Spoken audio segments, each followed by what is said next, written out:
सभी श्रोताओं का श्री रामचरितमानस में हार्दिक स्वागत अभिनंदन। आज के इस वीडियो में आप सभी के सामने प्रस्तुत है श्री रामचरितमानस के बालकांड के दोहा नंबर 139 और 140 का संपूर्ण अर्थ। बढ़ते हैं दोहे की तरफ।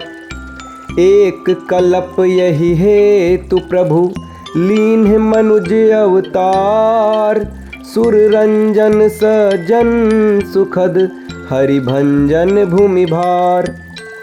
देवताओं को प्रसन्न करने वाले, सज्जनों को सुख देने वाले और पृथ्वी का भार हरण करने वाले भगवान ने एक कल्प में इसी कारण मनुष्य का अवतार लिया था।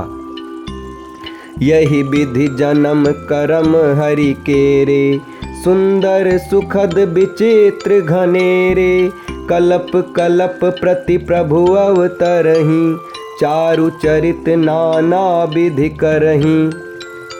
इस प्रकार भगवान के अनेक सुंदर सुखदायक और अलौकिक जन्म और कर्म हैं।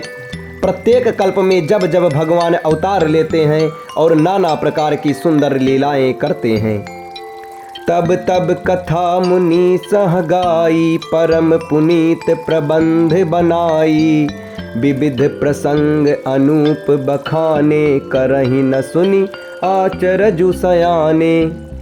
तब तब मुनीश्वरों ने परम पवित्र काव्य रचना करके उनकी कथाओं का गान किया है और भांति भांति के अनुपम प्रसंगों का वर्णन किया है, जिनको सुनकर समझदार विवेकी लोग आश्चर्य नहीं करते।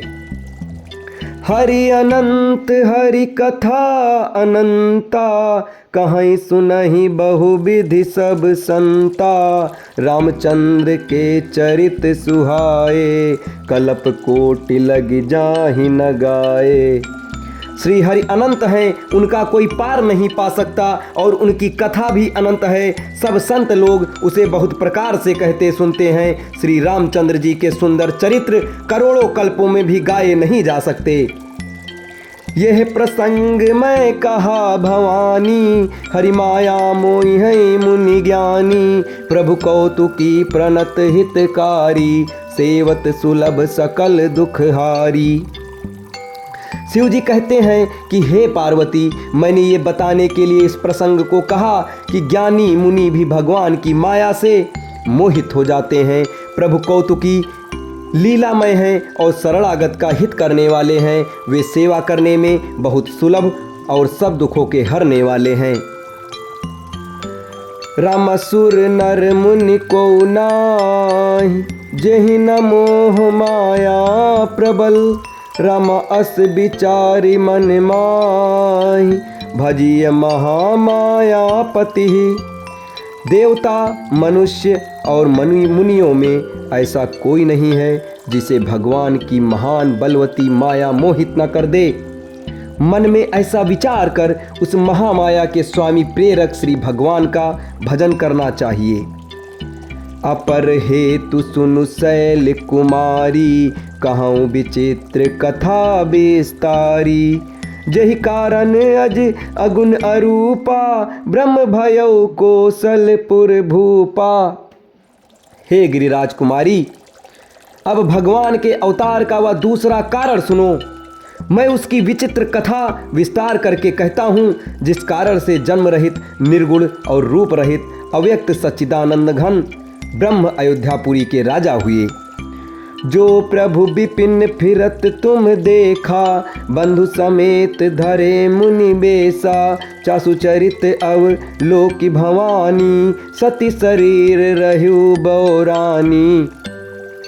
जिन प्रभु श्री रामचंद्र जी को तुमने भाई लक्ष्मण के साथ मुनियों का सा वेश धारण किए वन में फिरते देखा था, और हे भवानी, जिनके चरित्र देखकर सती के शरीर में तुम ऐसी बावली हो गई थी कि अजहु न छाया मिटति तुम्हारी, तासु चरित सुनु भ्रम रुजहारी, लीला कीन्हि जो तेहि अवतारा, सो सब कहीं हो मति अनुसारा।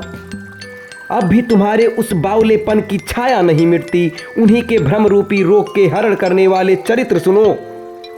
उस अवतार में भगवान ने जो जो लीला की वह सब मैं अपनी बुद्धि के अनुसार तुम्हें कहूँगा। भरद्वाज सुनि शंकर बानी, सकुच सप्रेम उमा मुस्कानी। अब भी तुम्हारे उस बावलेपन की छाया नहीं मिटती।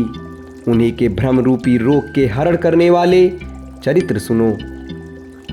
उस अवतार में भगवान ने जो जो लीला की वह सब मैं अपनी बुद्धि के अनुसार तुमको बताऊंगा।